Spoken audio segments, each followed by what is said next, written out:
Grace and peace. What's going on, y'all? Rob Blackstorm. How's everybody doing? Hope you're having a magical day, night, morning, afternoon, evening, whenever you're watching this. What I want to talk about, like, share, subscribe also. What I want to talk about today is I want to talk about the puppeting of black emotions. And the reason I brought this up is because of the whole Jay-Z NFL thing that happened today, where Jay-Z chooses to sponsor, or not sponsor, but Jay-Z is choosing to align himself with the NFL in the wake of Colin Kaepernick's protest in 2016. A lot of people, black people notably, are saying Jay-Z's a sellout, he's a coon, he's a sucker, whatever disparaging word that wants to come out of the mouth of the woke, right? And also, not only that, but just other things that you see on social media and other things that you see amongst people in general, you know, water cooler talk, things that the masses, the black masses in particular, are tuned into. And what's interesting is when the black mass is tuned into something, the first thing the black mass latches onto is emotion. And I've been one of the black mass when I was unwillingly ignorant. And you see something happen, boom, police shooting, you get mad. You see something happen, Colin Kaepernick kneeling, and they fucking with him, you get mad. You see, discrimination, right? Housing discrimination, loan discrimination, business discrimination, all the discriminatory and racist acts that black people face, you see all that there. And another thing we have to stop saying when we face discrimination, we got to start saying white supremacy and white privilege. That's just racism. There's no white privilege. There's no privilege of being white. There's no privilege of being white. Real talk. And this is not to down anybody that's white or down anybody that's Caucasian, but there's no privilege in being white. White people that are, you know, in the middle of Iowa, broke and, you know, drinking Budweisers and basically living off the land, eating squirrel, they don't think that they're privileged. So we got to stop putting white people on this high horse. We got to stop saying things like white supremacy. There's no white person that's more supreme than you, no matter what their philosophy is. The more you sound out that philosophy, white supremacy, white privilege, it is essentially a spell that you are chanting over and over. And the more people write about it on social media, word is bond, as the gods say, right? Word is bond. Word is born, as the gods say. Word is bond and word is born. So that means what you say is a creation. Your sound wave is carried out into the ethers. It's carried out into the air. We have to watch our language. And that language is also language that was given to us. We didn't create the term white supremacy. We didn't create the term white privilege. And if we did, right, let's say a black scholar did create these terms, because I don't know, but it sounds like some shit a white person would say. But let's say a black person did create these terms. These terms are based on fear, right? Calling someone else more supreme, not Rob Blackstorm, you understand? Calling somebody else privileged, not Rob Blackstorm. But this is because I am a critical thinker. I think outside the box. When everybody is walking in one line, even if I go to the store, right? And I teach my kids this, and now they'll put me on a sheep behavior, even when I'm doing it, right? Even if you go in a store, you'll see like 3 lines, right? And you'll see the line that's closest to the door and the one that looks like everybody should be on. Everybody that comes into the store will go on that line, right? Because that's what everybody else is doing. But then you'll see other lines, maybe to the left, that's not right directly within eyesight, and people won't even go to that line. And usually that's the line I'll go on. Or my kids will say, hey, look, Dad, let's go on this line, and we'll go on that line, right? But this is when you understand what sheep behavior is, and you understand what it is about being a follower. And a lot of times we may not be physically following, but we are following emotionally. And we have to realize we are being puppeted emotionally. Now, regardless of what you feel about Jay-Z, Jay-Z has done some notable things. Philanthropic work, the stuff he's doing with Rock Nation, as far as representing athletes, making sure they get their just due. as far as him helping 21 Savage get out of jail, as far as him helping Meek Mill get out of jail, and working with prison reform. He's had some missteps, you know, the whole Hillary thing, I wasn't really fucking with. The whole, you know, performing for Hillary, I wasn't fucking with. But Jay-Z, I don't think Jay-Z really is part of this political game. Because I remember in one of his bars, he was talking about how he campaigned for Obama, and basically, like, Obama, he was basically saying Obama used him, you know what I'm saying, to get what he wanted, which is what the political game is all about. But, you know, what he did in the Barclays Center in New York City, a lot of poor people got kicked out of their apartments, so there was a big deal about that, you know.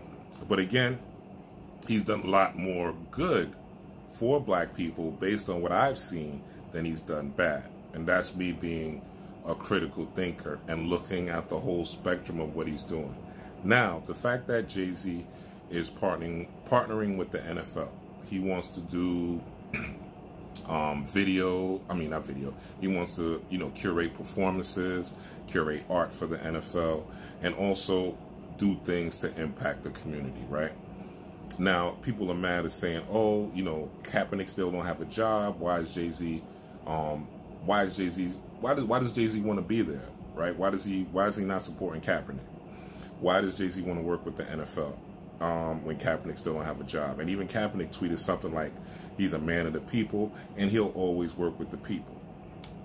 Listen, that's all well and good, right? That he'll always work with the people, and he'll always be grassroots.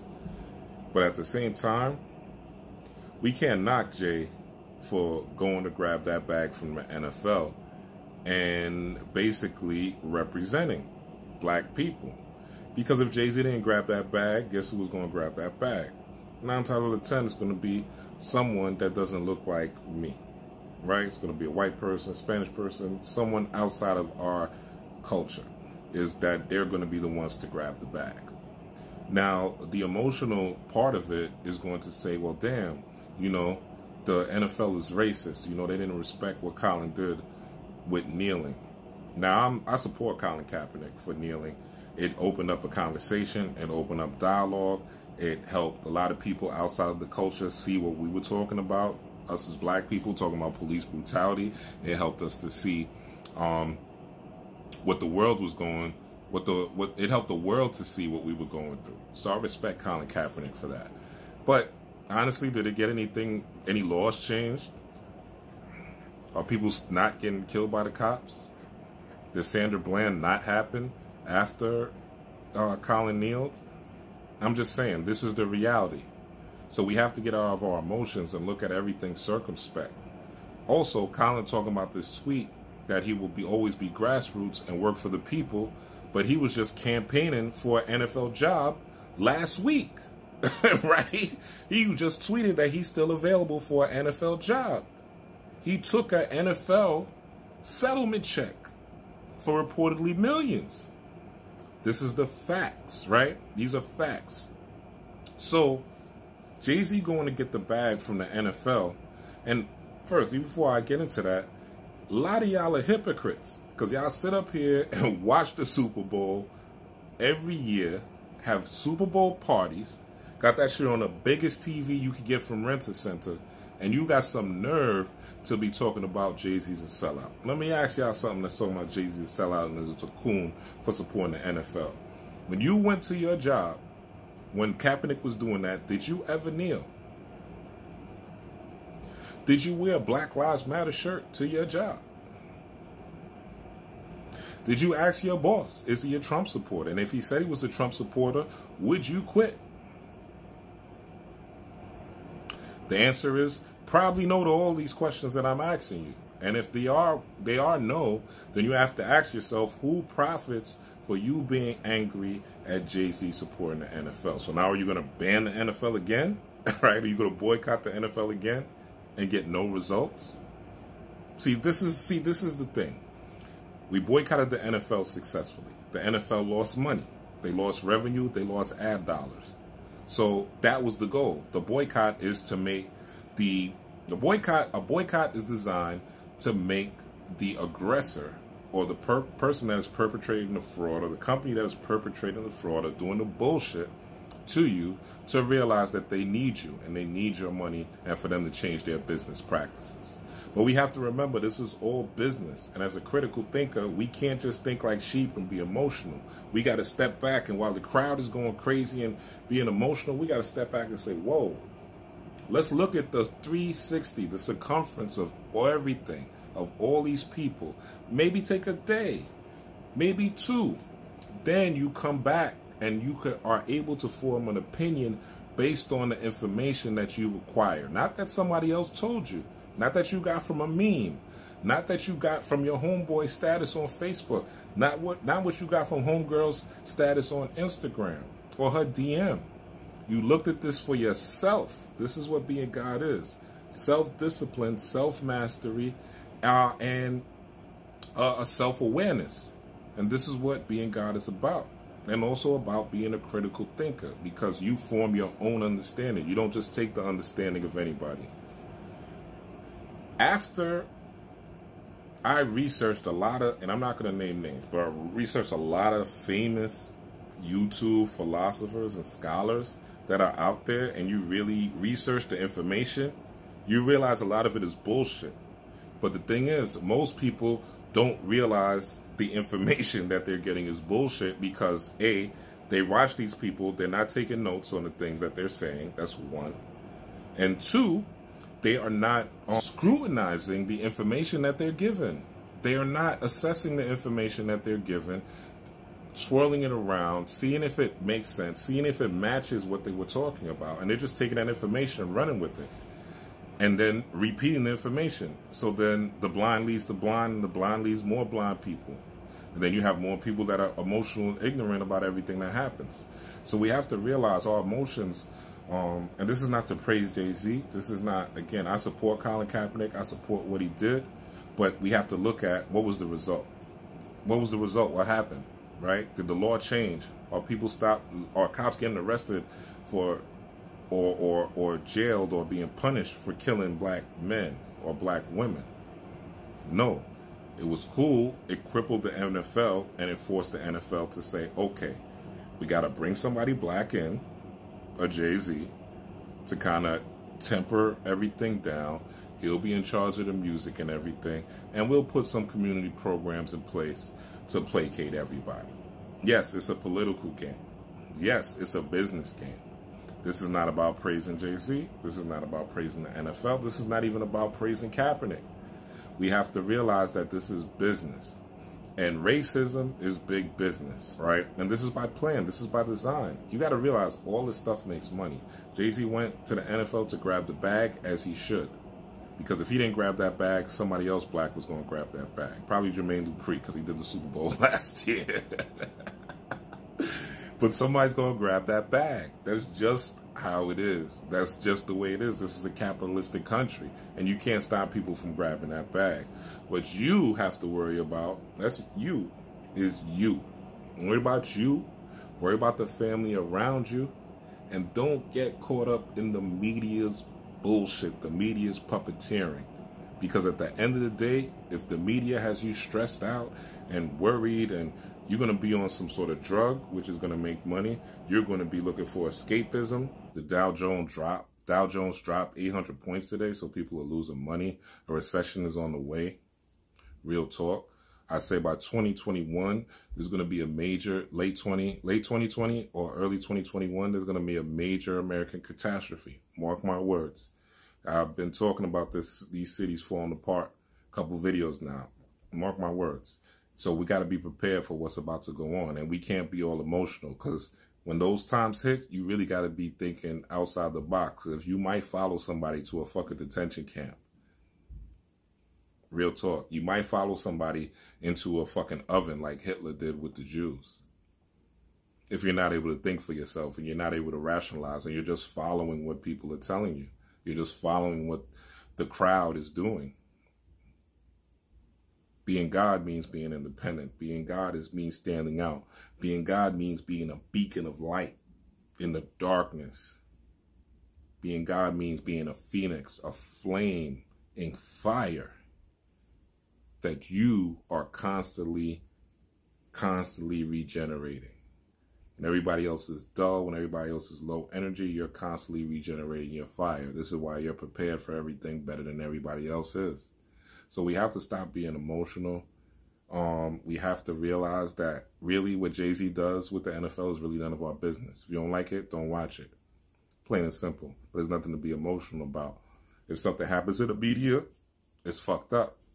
But honestly, unless you're going to try to fix it, or unless you're doing something like this, YouTube's, writing blogs, creating something that's going to help the people or help your immediate environment, or you're not speaking to them, or, you know, you're not doing anything but talking shit, then your opinion honestly isn't really valid. And I'm just being straight up. If you're not creating anything or you're not helping the situation, then you're just talking, you're just gossiping. Everybody likes news or knowledge that they don't know of.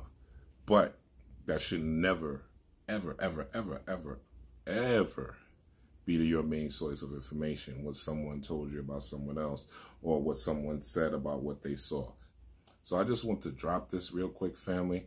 You know, you see a lot of emotionalism online, and really it's pimped for profit. Everyone profits off our stress. Everyone profits off our creations but us. Everyone profits off our stress from us. Everyone profits off our sickness but us. Everyone profits off our fashion but us.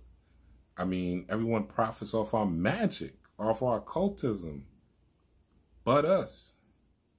So we got to start reclaiming this shit. And as long as we're emotionally pulled by the media, emotionally pulled by our environment, and not standing in our square, right, our own square, our own foundation that we create, then we're lost, family. You understand? We're lost. And the great strides that we've made since the 60s, since the Civil Rights Act, will start to become more and more eroded.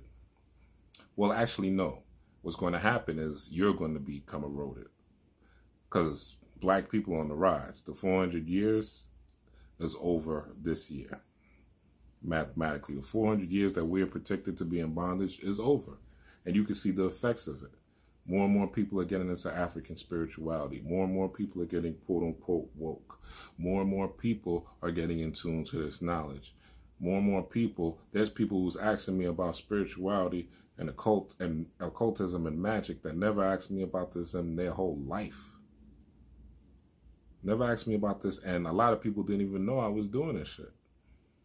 But Spirit told me to teach, so I have to teach. It's one of my responsibilities, one of the things I have to do. I have to teach, I have to do this, and I have to write.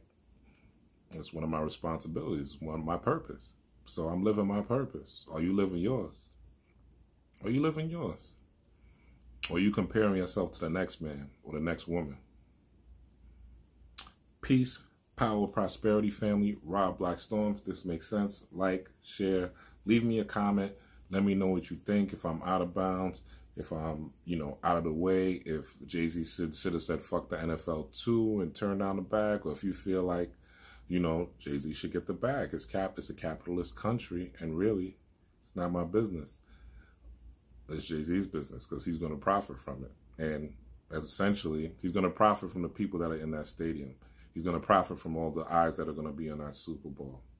It just is what it is. And if it wasn't him, someone else would do it. So you got to recognize what's important. If he's able to, even if he doesn't do any social justice, and all he's doing is the music and, the entertainment, right? If that's all he's doing, then that's all he's doing. Who cares? Who cares about the NFL anyway? That's human shit, right? But we have to also, we have to do critical thinking. We can't just be emotional and calling people all type of coons when they're getting people free from jail, right? We got to weigh people from the scale of ma'at, which is the scale of justice. Anyway, I'm not going to put no slides in this one. This one is just off the top. The next one I do will be a little bit more in depth. I would try to come with the slides, the information, but this one is more from the heart because, it's a new day coming, and there's a lot of people that are coming into this knowledge, that are coming into spirituality, that are coming into the knowledge of self, and they're still sheep. They're just following, instead of following the preacher Instead of following, you know, the guru, instead of following the preacher, they're following the guru. You know, instead of following the priest, they're following somebody on Facebook. They're following somebody on YouTube. They're following somebody on Instagram. And they're still not thinking critically. Instead of the Bible, they're just following the text or the tweet or the image. And they're still not thinking for themselves. So we got to really grab a hold of our consciousness. For real, fam. All right. I said I want to keep this at under 10 minutes. I'm still close to 25 minutes. So, again, speaking from the spirit, speaking from the heart. Again, like, share, subscribe. Leave me a comment. Peace, power, and prosperity. Rob Blackstorm out!